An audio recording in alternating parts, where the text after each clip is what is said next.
Muy buenos días, una nueva edición de Diálogo Abierto con nuestros abrazos y saludos a toda la población de Lima, del cono este, norte, sur, centro.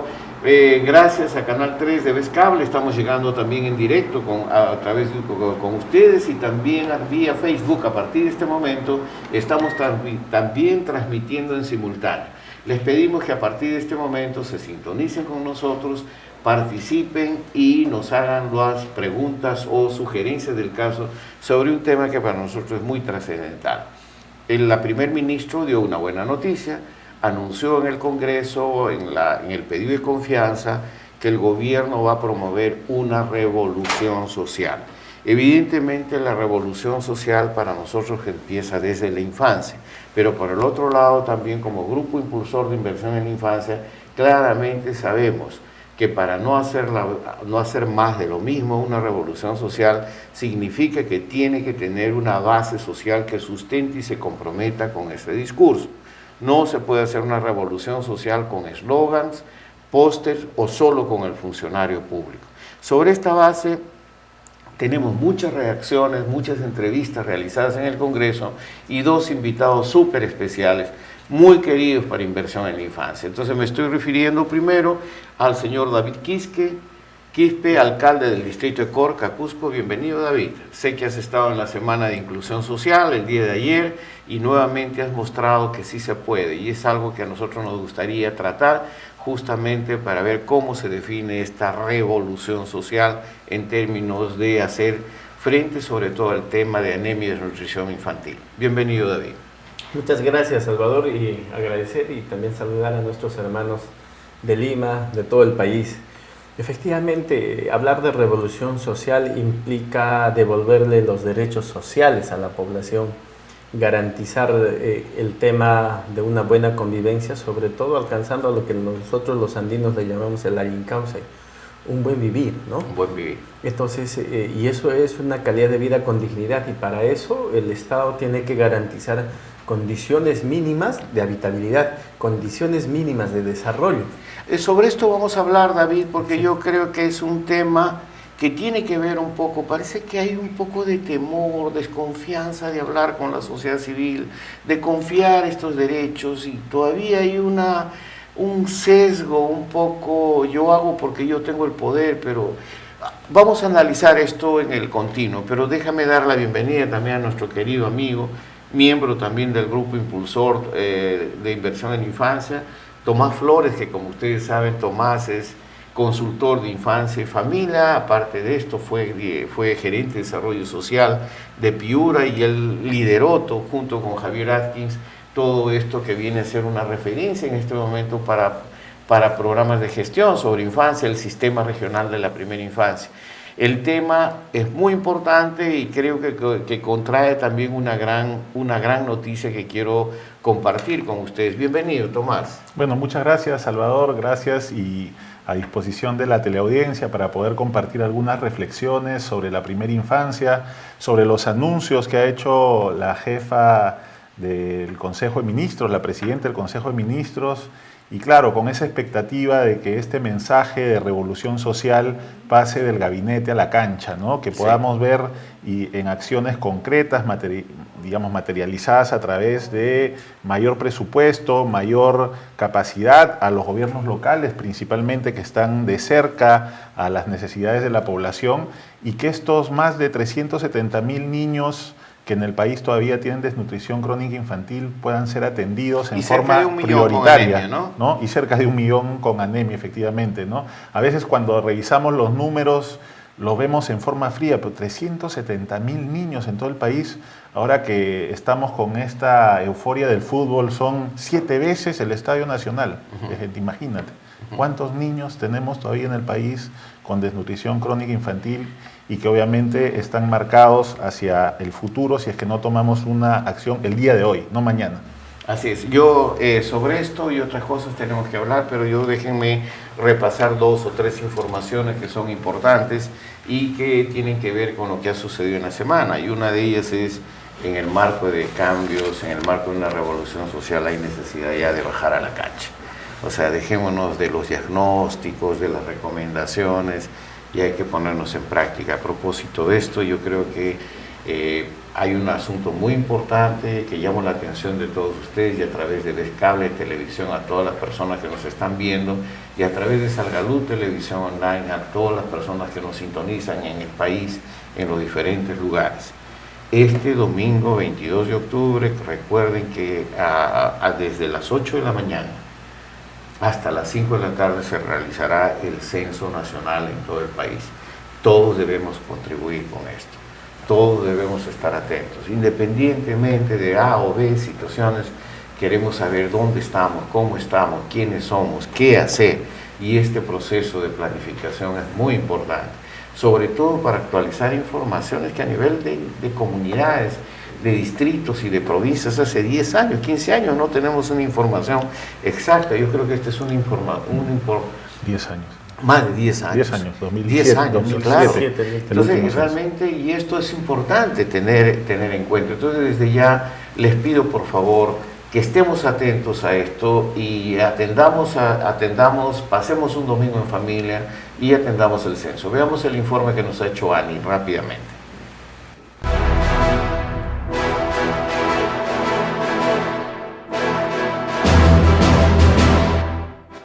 Este domingo 22 de octubre, de 8 de la mañana a 5 de la tarde, se llevará a cabo el Censo Nacional 2017, con el cual sabremos la cantidad de peruanos y peruanas que vivimos en el territorio nacional, además de nuestras características sociales, raciales, religiosas, entre otras.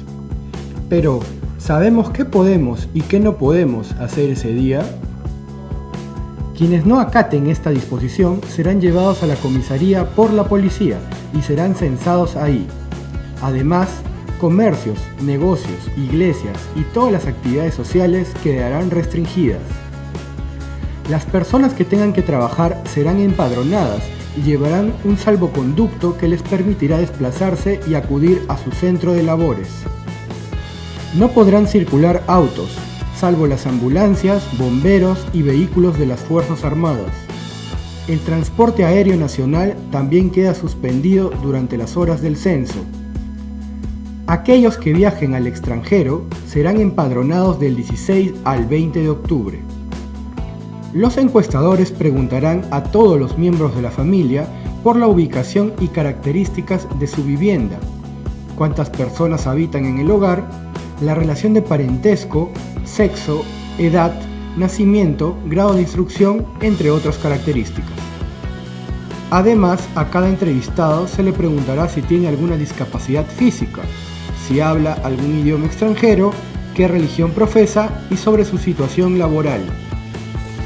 También deberán responder a qué grupo étnico creen pertenecer y con el cual se sienten identificados, escogiendo entre quechua, aymara o nativo, de pueblo originario, negro, blanco, mestizo, entre otros. Para mayor información puede llamar a la línea gratuita del INEI 0800 44 070 o visitar la web www.censos2017.p.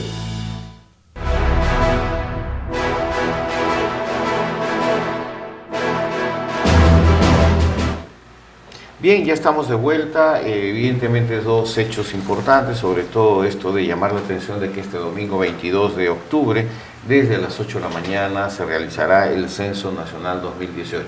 Una responsabilidad que tenemos todos de atender. Todos queremos entrar al tema.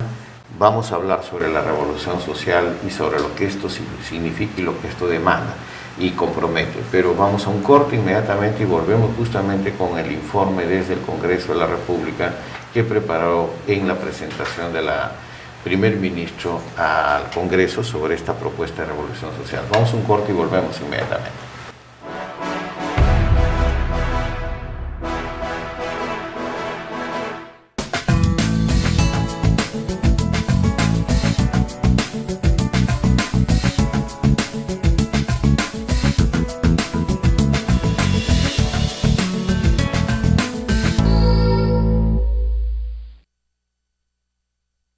Salgalú TV Online sigue creciendo y se renueva. con nuevos programas, nuevos enfoques, nuevos temas y con la participación de profesionales de primera calidad. La primera infancia primero. El medio ambiente, sus derechos y yo. Diálogo abierto. Infancia sin violencia y nutrición en la infancia. Una visión responsable y solidaria que integra el conocimiento y el valor de la experiencia con una nueva expresión ágil y dinámica. Desde este lunes 14 de agosto, todos los días a las 11 de la mañana, conéctate y participa en vivo con tus opiniones y comentarios. Salgalú TV Online, comunicación que nos acerca.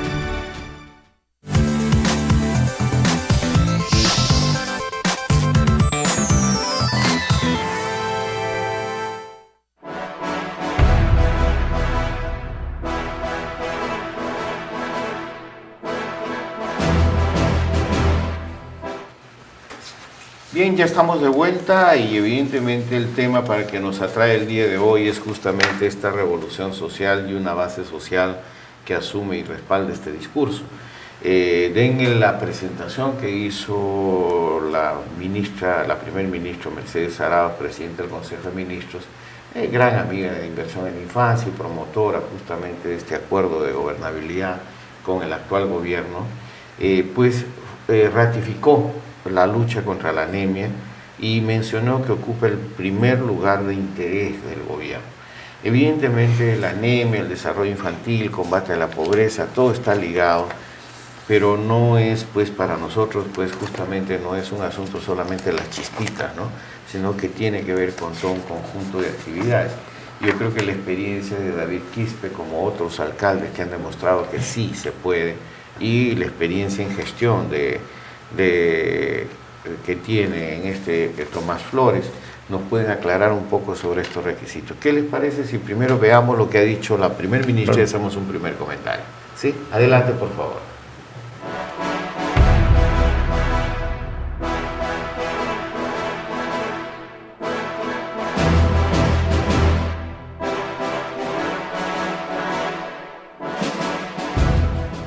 El jueves 12 de octubre, la primera ministra Mercedes Arauz logró obtener el voto de confianza de parte del Congreso de la República. En su presentación indicó que la anemia infantil es un tema prioritario y de urgente atención. Este mal ha crecido en un 2% en el último año. Actualmente, en el Perú, 4 de cada 10 niños menores de 3 años son anémicos. Esta situación es alarmante. Es inadmisible que en un país con una seguridad alimentaria y con los enormes recursos naturales con los que contamos, tengamos esta situación. También señaló la importancia de una adecuada nutrición en los primeros años de vida. La nutrición en la primera etapa de desarrollo es la más importante para la formación del cerebro de nuestros niños. Pues aquí desarrollan el 80% de las capacidades que determina la oportunidad de aprendizaje a futuro. Arauz aseguró que han realizado un plan de lucha contra la anemia que se viene implementando. Se diseñó un Plan Nacional para la Reducción de la Anemia 2017-2021. Se implementará el seguimiento nominal de indicadores de atención integral relacionados a la disminución de anemia en niños de programas sociales del MIDIS, que permitirá intervenir de manera oportuna en cada niño a fin de brindarles una cobertura integral con el seguimiento continuo.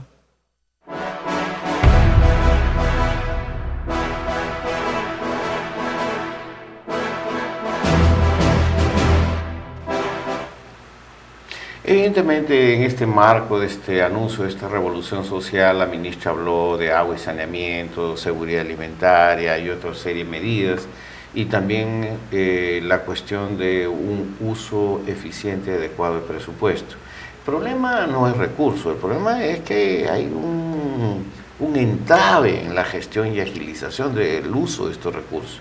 Yo primero quiero tener una primera reacción desde el ángulo de ustedes, o sea, primero desde lo local y luego desde el tema de la gestión estratégica, ¿no, David? Sí, primero es bastante preocupante porque tomo lo que decías, ¿no? O sea, del dicho al hecho, ¿sí? Ya basta de decir las cosas tan solo, ¿no? Porque esto significa de que al decir que van a hacer una vigilancia, que van a saber cuántos niños están anémicos, se sabe.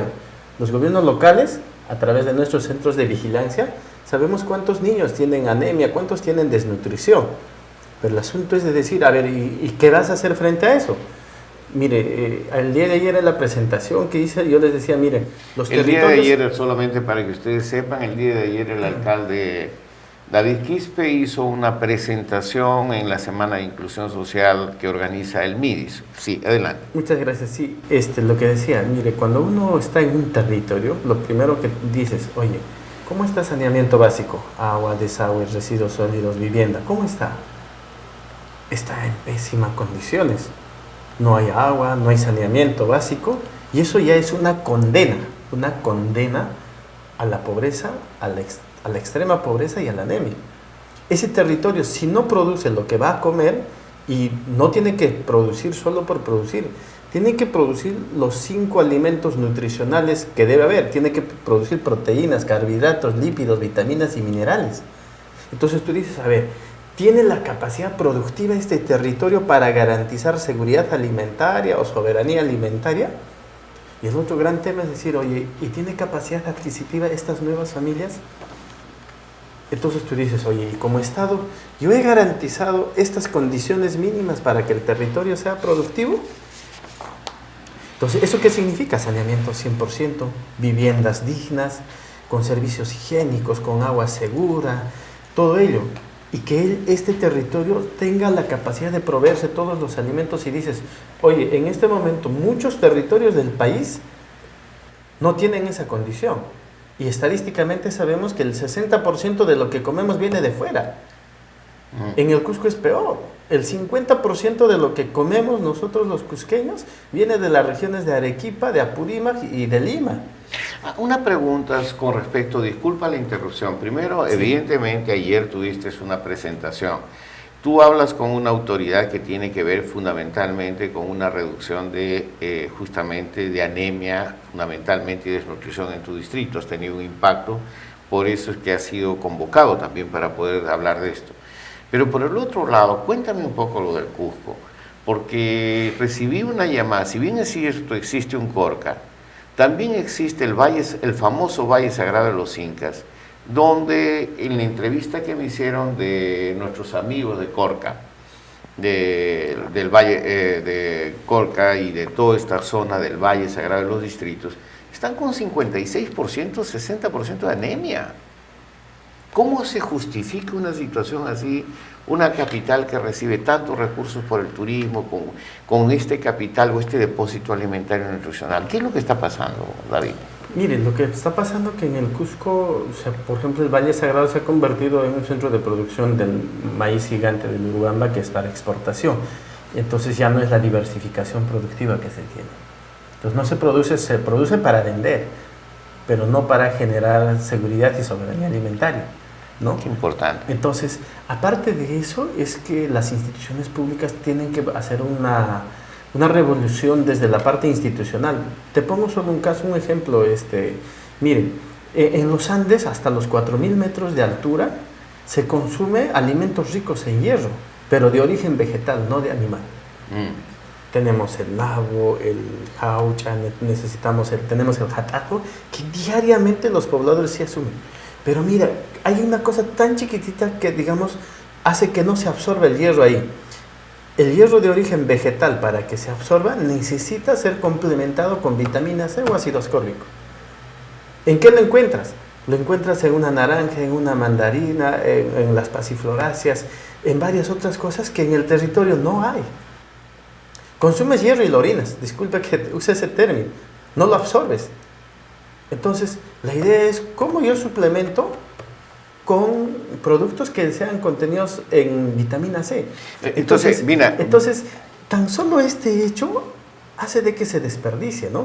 Y también hay de origen animal. Entonces, si esto no lo va a tener focalizado como un problema institucional, incluso de formación académica y profesional, el sector salud, el sector educación y otros, No se compran el pleito. Por eso el problema de anemia no es el problema de un solo sector, es el problema de todos los sectores que tienen que articular. Hablábamos en el intermedio, tiene que haber articulación intergubernamental y presupuestal. O sea, en el aspecto de este anuncio, por ejemplo, y tu presentación del día de ayer, que me imagino que has puesto también en tela esto, sobre la mesa estos temas, ¿cuál es tu primera reacción con respecto a esta propuesta que hace la primer ministra, independientemente de la buena intención y de los buenos deseos? Mira, la propuesta es de que primero hay este censo poblacional que te dará un marco general, no te va a dar un marco específico. La idea es luego de eso, en articulación con gobiernos locales, tenemos que hacer un marco mucho más específico, una línea de base para saber si este territorio produce lo que va a comer o cuánto de lo que, digamos, está dando. Y el otro tema es que también con una información muy certera tú sepas cuánto es la brecha en lo que es saneamiento básico urbano y rural en el interior del país, sobre todo en el ámbito rural. Sobre eso entonces, de la brecha, volvemos luego, David, vamos a dejar una primera reacción de Tomás, porque quiero saber cuál ha sido el acceso que han tenido ustedes de recursos. Por ejemplo, sabemos que los discursos están, pero no sé en qué medida estos accesos a recursos han facilitado el trabajo que vienen haciendo o no. ¿Ok? ¿Qué dices? Bueno, Tomás? la verdad que nuevamente, ¿no? Coincidiendo con el alcalde, creo que, y eso puede ser lo positivo del mensaje de la primer ministra en relación a que la atención de la primera infancia se encuentra en la agenda pública nacional, ¿verdad?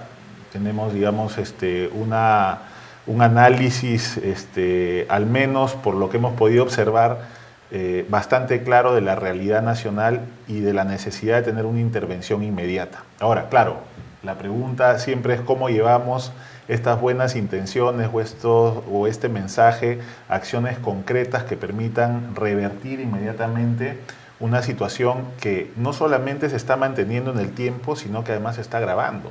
Como vemos, la anemia se ha incrementado en los últimos años. Sí. Y eso significa empezar a mirar la evidencia. Perdóname, Tomás, y algo me dice, bueno, subió el 2016 y yo no creo que haya mejorado mucho el 2017.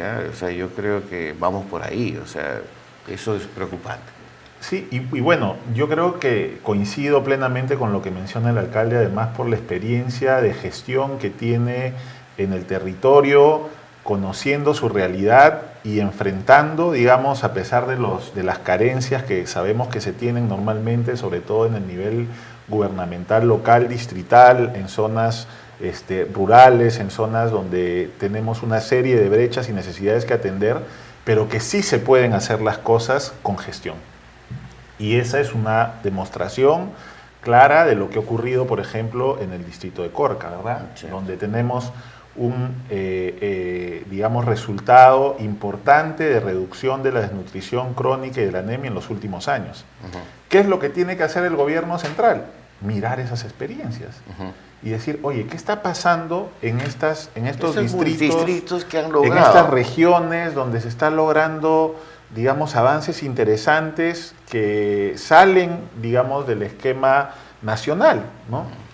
Y empezar justamente a tener una mirada con un enfoque de territorio en la implementación de las políticas públicas y darle esa responsabilidad directa ya en la implementación de la política pública de acuerdo a la propia realidad, al diagnóstico que pueda tener cada una de las regiones, cada uno de los distritos, de cómo vamos a enfrentar el problema. No es lo mismo, por ejemplo, enfrentar la situación de la anemia en el distrito de Villa El Salvador, ¿no es cierto?, en Lima, que enfrentarla en una municipalidad distrital de los Andes del Perú o de la zona amazónica. Son estrategias totalmente distintas. Y a veces desde el gobierno central nos quieren llevar un mismo terno para que todos nos los pongamos, cuando el terno no nos queda a todos, ¿verdad? Tenemos una distinta estatura, un distinto cuerpo, entonces necesitamos programas, políticas a la medida de nuestra realidad. Y creo que hay que empezar a mirar lo que se está haciendo a nivel local, a nivel distrital, ¿no? Yo creo que es en ese camino donde vamos, Tomás, y yo creo que vamos a ver cómo realmente, vamos primero a escuchar a César Villanueva, la reacción, y luego vamos a encontrarnos un poco un anuncio, una decisión que involucra a todos ustedes desde la perspectiva de inversión en la infancia. ¿Te parece? Correcto. Vamos a ver qué dice César Villanueva, nuestro congresista, sobre el tema.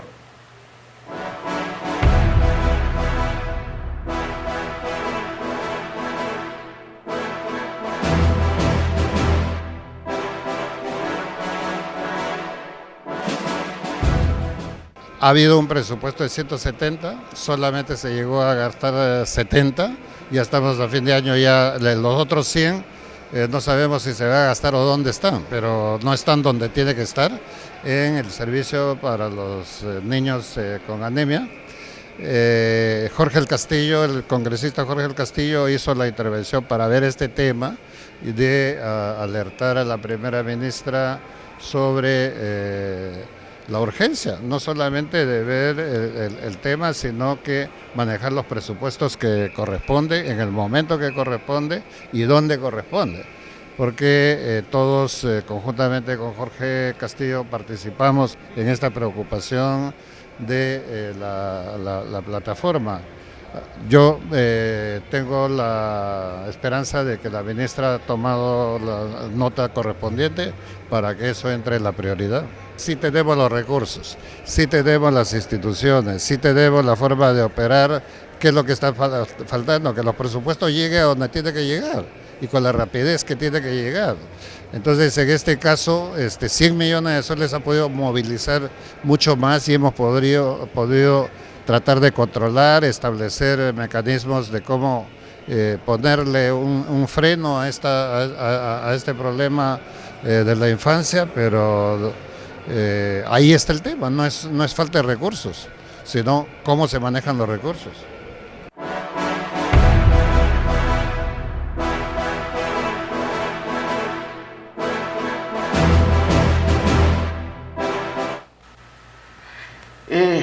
El tema sigue siendo la agilidad y la efectividad en el uso de los recursos que hay disponibles, y evidentemente esto está entrampado. ¿Qué hacer para esto?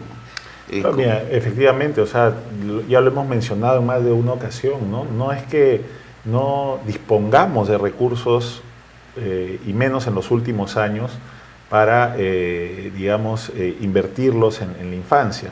Tenemos, por ejemplo, el programa articulado nutricional, que maneja también a nivel nacional una buena cantidad de millones, ¿no? Este fondo de estímulo de desempeño que ahora tiene el Ministerio de Desarrollo e Inclusión Social, los programas del propio ministerio y claro, los recursos que también destinan los gobiernos regionales y los gobiernos locales, que tienen menos posibilidades, ¿no es cierto?, de destinar mayores recursos por, digamos, temas más vinculados a temas normativos y a temas de contratación pública, pero se hacen los esfuerzos desde estos niveles de gobierno también. Acá hay un tema claramente de gestión. ¿Quién debe tener la responsabilidad y cómo debe darse las facilidades para que esta ejecución presupuestal pueda ser eficiente? ¿No es cierto? Vemos que tenemos recursos que ya a esta altura del año deberían prácticamente estar comprometidos y siguen en las arcas del Estado. Más de 100 millones de nuevos soles. Entonces, digamos, ahí es donde tiene que apuntar, creo, la primer ministra a verificar si es que el gobierno central está generando las condiciones necesarias para que este presupuesto pueda ser invertido, sobre todo por los gobiernos locales, digamos, que son los que tienen el contacto directo con la ciudadanía y con esta realidad, y pueda destrabarse toda esta maraña normativa, burocrática, que a veces hace que los recursos no lleguen oportunamente y además no sean utilizados eficientemente. No, yo te agradezco por ese comentario. Nosotros, David, manteniendo esta línea, evidentemente Inversión por la Infancia es un aliado incómodo muchas veces, porque siempre estamos insistiendo y sacando un poco el punto sobre estos temas. Pero una de las cosas que nosotros insistimos, David, es que falta un liderazgo claro, visión estratégica y una descentralización efectiva de recursos disponibles, tomando en cuenta el gobierno local. ¿Cómo ves esto? Con suma preocupación, porque justo ayer manifesté esta situación en mi presentación al decirle, oye, ¿cuál es el resultado del programa de vaso de leche? ¿Cuál es el resultado del programa articulado nutricional? ¿Cuál es el resultado del programa Juntos? ¿Y cuántos millones se está gastando en esto? Y también el nivel de ejecución presupuestal del gobierno central. A nosotros nos dicen, por ejemplo, de que no tenemos nivel de ejecución presupuestal de gobiernos locales. Lo que es nuestro PIA, al momento estamos en un 70-80% de ejecución. Nuestro PIA ha modificado. No puede gastar el gobierno central y te transfieren los últimos meses. A ver, gástalo. Entonces tú dices, a ver, en ejecución efectiva, que tú lo hayas administrado y gastado esos recursos no transferidos, fija el nivel de expertise que tiene el gobierno central en ejecución presupuestal. No las tiene. Entonces, la mirada es decir, oye, en este momento, ¿quién está planificando el país? Y le hemos encargado todo esto al Ministerio de Economía y Finanzas, que es una entidad presupuestal y no de planificación. Y tenemos que volver ahora a que ese plan tome un protagonismo importante y no sea un apéndice de la PCM, ¿no? El tema de planificación no pasa por economistas, o sea, no hay contadores. una planificación de resultados. No hay una planificación de resultados. Entonces, por lo tanto, no puedes planificar primero ni tus intervenciones, ni el debido proceso administrativo que estos recursos deben correr en el país. Entonces, estamos andando, como quien dice, a la ciega. No tenemos, o sea, entonces frente a esto, lo que tenemos que trabajar y poner en la mesa de discusión realmente es la descentralización en el país y la definición de competencias. Termino al decir definición de competencias. ¿Qué nivel de gobierno va a trabajar el tema de la primera infancia? ¿Cierto? Entonces tendrán que ser los que están más cerca a la población. Y para eso lo que ha dicho nuestro compañero Tomás, dice, hay que generar capacidades en los gobiernos locales para esa atención, y con la estrategia y con todo eso. Pero eso, ¿de dónde tiene que venir? Tendrá que venir de un CEPLAN que sea multidisciplinario, que vea el problema y que vea los mecanismos de cómo fortalecer y generar expertise, generar, como les digo, una institucionalidad en la atención a la primera infancia desde los gobiernos locales. Bueno, yo justo a eso me están preguntando, ¿y cuál es la novedad? ¿Cuál es la novedad, Salvador? La novedad es la siguiente, por favor, Jimmy, enfócalos a los dos, sobre todo a Tomás, y yo lo que quiero anunciarles ya oficialmente es que nosotros ya la próxima semana estaremos anunciando la convocatoria ya abierta al segundo curso que debo hacer como alcalde o gestor local para combatir la anemia y desnutrición infantil. Se hará el curso de capacitación y los grupos de gestión local, organizaciones sociales, alcaldes o regidores o planificadores locales tendrán acceso a este curso de capacitación en forma gratuita, lo cual estará a disposición de ustedes a partir del mes de noviembre. Y adivinen qué, y el señor está mostrándome aquí, hemos pedido el favor a Tomás Flores que sea el gran conductor y facilitador de este programa de capacitación, y bienvenido y gracias por el apoyo desde ya, y seguramente vamos a tocar en la siguiente secuencia un poco las expectativas. Y evidentemente queremos tener como uno de los expositores principales en términos de gestión de resultados a nivel local, pues al alcalde David Quispe, que esperamos contar con su presencia en las diferentes instancias. No se trata de personas cultas, distinguidas, inteligentes en el cercado de Lima, se trata justamente de aquellos que tengan experiencia. ¿Es así, Tomás? Bueno, sí, muchas gracias, Salvador, y en verdad quiero agradecer la invitación que se nos ha hecho en los últimos meses para poder participar de esta experiencia, y somos convencidos de que, como bien lo menciona también el alcalde distrital de Corca, el gran reto que tenemos en el país es fortalecer las capacidades de los gobiernos locales, y principalmente de aquellos que tienen una responsabilidad mayor en la gestión del gobierno local, que viene a ser el propio alcalde y los regidores, ¿no? Creo que este curso lo que busca es contribuir al fortalecimiento de esas capacidades y que podamos justamente compartir experiencias que en este momento son exitosas, que vienen dando resultados y que nos invitan a reconocer que sí se pueden hacer bien las cosas, que no solamente, digamos, tenemos que apuntar al gobierno local y regional cuando las cosas salen mal o cuando hay algún tema de corrupción.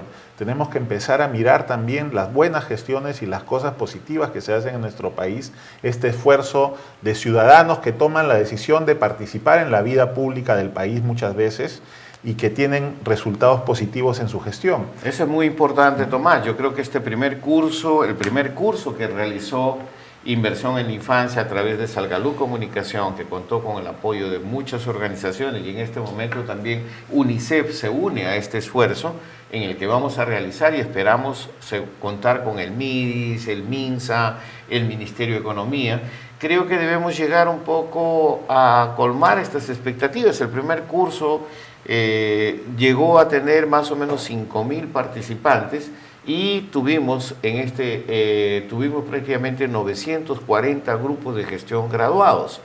Hay un certificado virtual y dentro de ellos varios grupos son los que han logrado bajar la anemia y desnutrición. Uno de ellos ha sido el municipio de Ocobamba, Andrea, que fue el que ganó el Premio Ciudadanos al Día, y es a partir del trabajo que se realizó conjuntamente con eso. ¿Cubrirá un poco las expectativas este curso? Yo creo que sí, Salvador, es muy importante, y aparte de que también hay que ponerle un enfoque intercultural, ¿no? Que sería la recomendación que les hagamos, puesto que en los Andes se habla quechua, aymara, y en la zona amazónica tenemos muchos dialectos. Entonces es importante ver también porque las personas en estas culturas que tenemos, yo por ejemplo soy quechua, yo pienso, razono en quechua y puedo entender la capacidad de reacción y de respuesta que van a tener a las acciones que tomamos desde el gobierno central, regional y local. Entonces hay que medir mucho de estas cosas y tener realmente un enfoque intercultural para que estas cosas salgan, y yo creo que sí estamos haciendo ahora con esta labor obras en el cerebro y en el corazón de la gente para que realmente hayan procesos de cambio importantes, ¿no? Y concretos también en el interior del país y en nuestra propia capital. Excelente punto. Vamos a ir a un corte ahora y ya volvemos con la última secuencia del programa, creo yo, y donde vamos a tratar de retomar un poco. Hay mucha expectativa y debate a través del chat con relación a esta famosa revolución social y lo que consideren ellos pertinente para ser incluidos en un debate que aterrice de acuerdo a las características. Y justamente tu último punto está relacionado con una última intervención. ¿Cómo interpreto esta revolución social en la zona andina donde yo vivo? Yo creo que esto es muy importante, que tiene que ver con estas características. Vamos a un corte entonces y volvemos.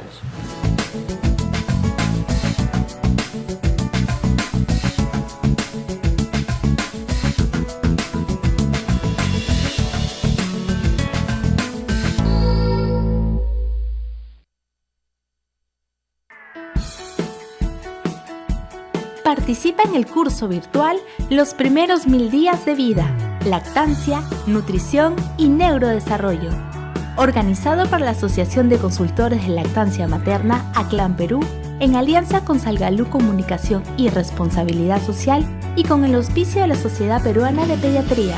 Este curso está dirigido a médicos pediatras, médicos de familia, médicos generales, profesionales de salud y educación y trabajadores sociales, involucrados en la atención de la primera infancia, con el objetivo de brindar nociones y herramientas para comprender el concepto y la importancia de los primeros 1000 días de vida.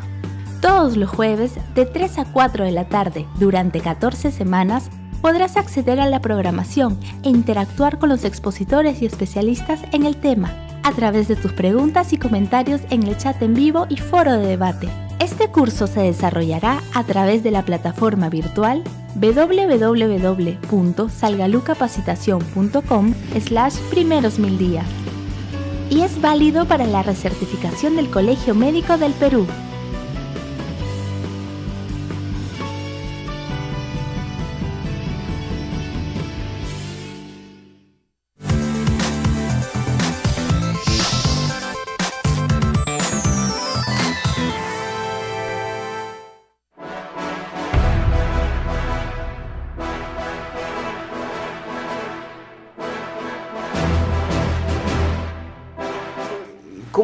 ¿Cómo pasar del discurso a la práctica? ¿Qué es lo que recomiendan ustedes? Y aquí en el chat acá me están bombardeando con las preguntas. Vamos a leer el chat y todas sus conclusiones en la siguiente secuencia. ¿Cómo pasamos del discurso a la práctica? Mire, yo pienso que un paso importante que este gobierno tiene que dar después de este censo poblacional es fortalecerse claro. y que ese plan haga realmente la agenda de descentralización en el país. Porque descentralizar... Pero cuando tú dices fortalecer ese plan, significa tener una capacidad de liderazgo propio y una visibilidad propia, ¿no es cierto? Efectivamente, eso implica de que ese plan no sea un apéndice de la PCM. Ese plan tiene que estar entre el gobierno central y el Congreso de la República, al medio, trabajando conjuntamente, realmente planificando. Tiene que estar al mismo nivel o tiene que tener un espacio en el Consejo de Ministros, en donde se tome. Y el MEF es una instancia presupuestal, ¿no?, que tiene que obedecer al proceso de planificación. Entonces, ¿eso qué significa? Que tiene que ver qué nivel de gobierno se va a encargar efectivamente, de repente con una responsabilidad del 80% en atención a la primera infancia. Y si es 80%, tendrá que generar las capacidades, lo que hace Salgalú, ¿sí? Tendrá que decirles, oye, gobiernos locales, pues una competencia exclusiva es la atención a la primera infancia. Y entonces tendré que generar todas las condiciones necesarias para que esa inversión sea eficiente, ¿no?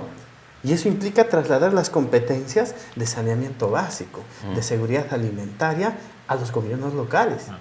Entonces, y eso presupuestalmente, eso tiene que ser que yo le transfiera recursos para eso. Pero estás hablando de palabras mayores. Yo no creo que así nomás quieran soltar la plata, sobre todo con todos los vínculos de la corrupción que se han detectado y que todavía estamos en proceso de sanear. Mientras no se haga eso, no se está pensando en la primera infancia ni en el desarrollo del país. Yo creo que el alcalde ha tocado un tema clave y está en relación a cuál es el rol que cumple el Ministerio de Economía y Finanzas justamente en el diseño y la implementación de políticas públicas y sobre todo en políticas públicas que están vinculadas al tema social, ¿no? Y efectivamente, ¿no?, mientras tengamos esta mirada sesgada del MEF, donde no toma en cuenta las verdaderas necesidades que tiene el país en materia social para el cierre de brecha, vamos a seguir teniendo, digamos, avances que son o muy limitados en el tiempo o por el contrario vamos a tener situaciones como las que se está presentando en la primera infancia, donde vemos un rebote de la anemia. Sin duda alguna coincido que el planeamiento estratégico debería ser una prioridad, ¿no es cierto?, en el país, y cómo institucionalizarlo. A veces las comparaciones son odiosas.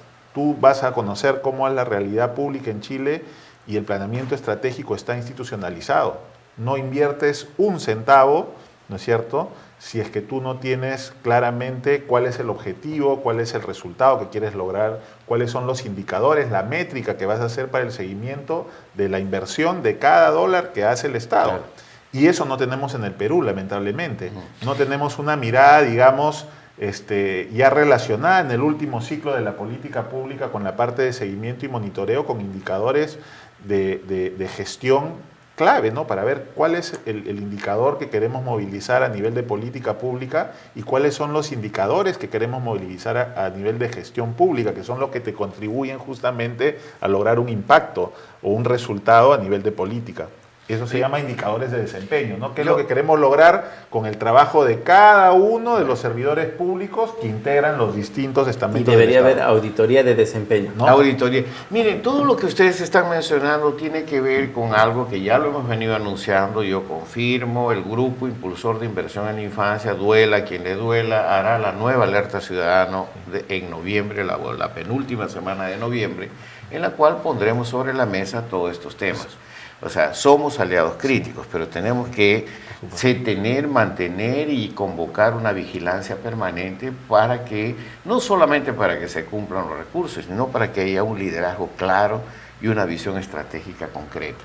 Yo quería tener una intervención, digamos, que quedó pendiente en relación a cómo se debe fortalecer también el proceso de descentralización, que es un tema que se ha tocado, ¿no? Cuando tú lo ves con ejemplos claros y dices, bueno, se está apostando por la descentralización o tenemos, digamos, ya algunos años, en la realidad esto tú no lo verificas por parte del gobierno central. Solo para ponerte un ejemplo, tenemos programas o proyectos nacionales que, digamos, deberían tener por su propia naturaleza una temporalidad en su ejecución. para que justamente el gobierno central pueda validar esa experiencia y ver si está contribuyendo, ¿no es cierto?, en el resultado que se espera de acuerdo a una política pública X que se ha planteado. Tú tienes en el Perú proyectos y programas que tienen más de 20 años. Y tienes un plan nacional de infancia y adolescencia que nadie sabe. Y que les cambian de nombre, le cambian de nombre a los programas, le cambian de nombre a los programas, pero sigue siendo lo mismo.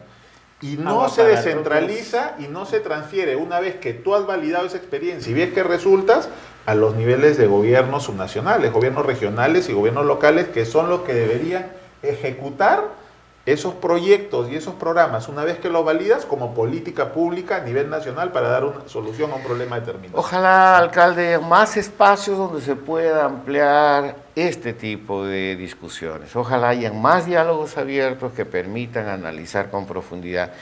Y yo agradecería a ustedes ahora sí, en este marco de esta contribución, sus comentarios finales y si hay una respuesta o una aseveración a estos comentarios que nos han hecho llegar. ¿Comienzas tú, David? Claro que sí, gracias. Miren, el agente de cambio somos los propios ciudadanos. Y lo que tengo que decir es que se ha perdido institucionalidad social. Tú tenías antes una FDTC, no tirapiedras, tenías una FDTC con propuestas técnicas y científicas discutiendo las políticas públicas. Entonces, hay una grave crisis social de institucionalidad en el sector público, vamos a decir, en la sociedad civil organizada, ¿sí? Entonces eso es grave, ¿no? Y obviamente este marco normativo en el país es un poco que los limita. Y el otro tema, que las propias universidades ya nos articulan con las políticas públicas en la generación de información y de comunicación, ¿no? En la generación sobre todo de conocimientos para la desnutrición. Entonces se necesita una articulación ahí bastante importante, ¿no? Y eso pasa porque modificamos la estructura del país, ¿no? Que es lo que también comentaron. Y el otro tema de los cambios que se tiene que dar, obviamente, en el país los ministerios duplican esfuerzos, ¿no? Tienen las mismas competencias 2, 3 ministerios, entonces tiene que haber un cambio estructural, ¿no? ¿Cómo apoyo? Con las decisiones a través del presupuesto participativo, donde no se prioricen obras y monumentos al cemento, al fierro, si no se prioricen proyectos de sistemas de riego, saneamiento básico, proyectos de seguridad alimentaria, soberanía alimentaria, en el aspecto productivo, ¿no? Seguimos pobres y siendo pobres, o sea, no es que seamos pobres, somos un territorio más bien empobrecido por malas decisiones en inversión, ¿sí? Hemos tenido estos últimos años el cumbre, digamos, económico, vamos así, hemos llegado a un muy buen, digamos, ascenso presupuestal, pero los indicadores no han cambiado absolutamente nada.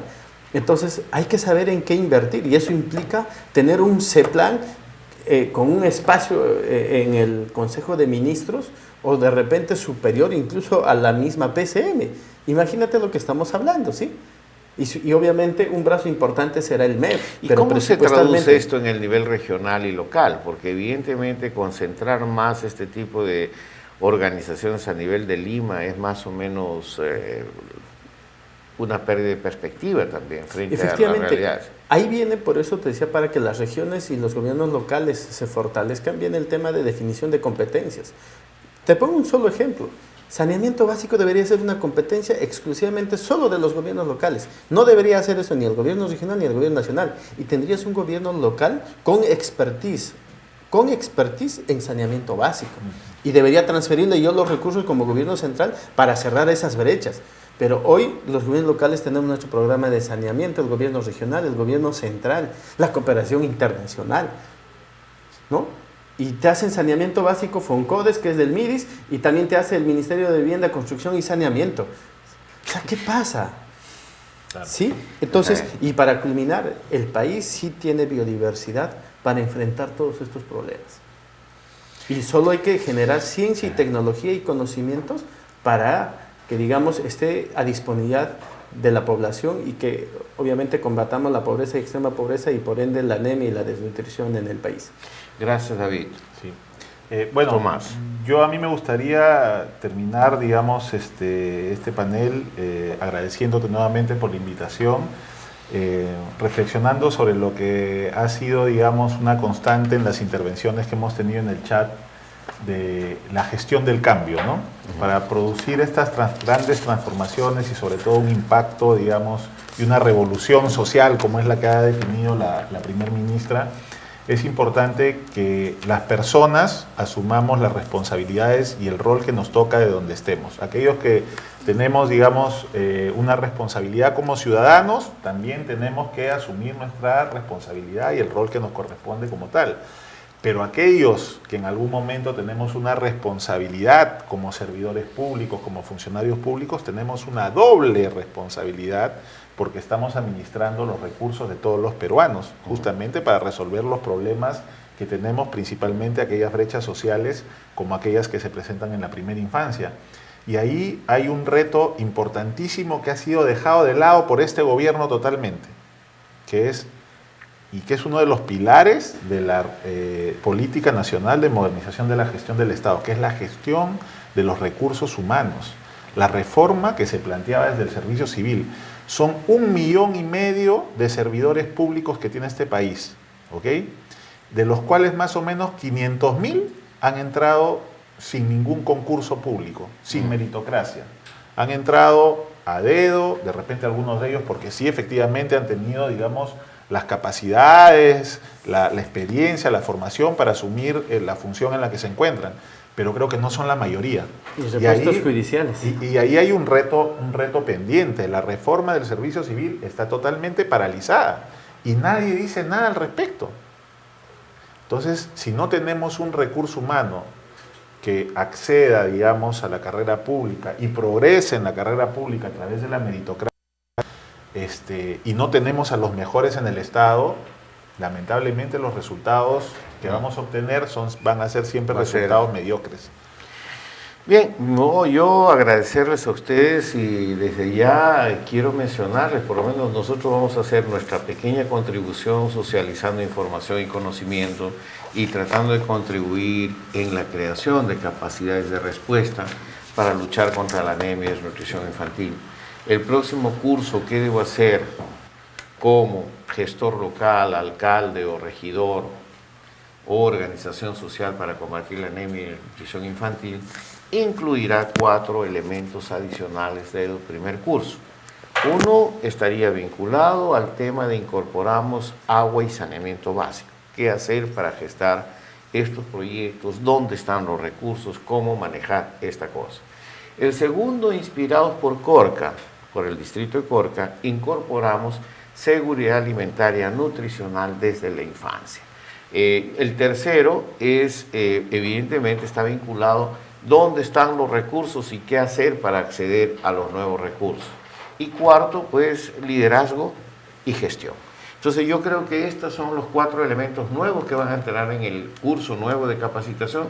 Esté atento que ya estaremos llamando a la convocatoria para las inscripciones.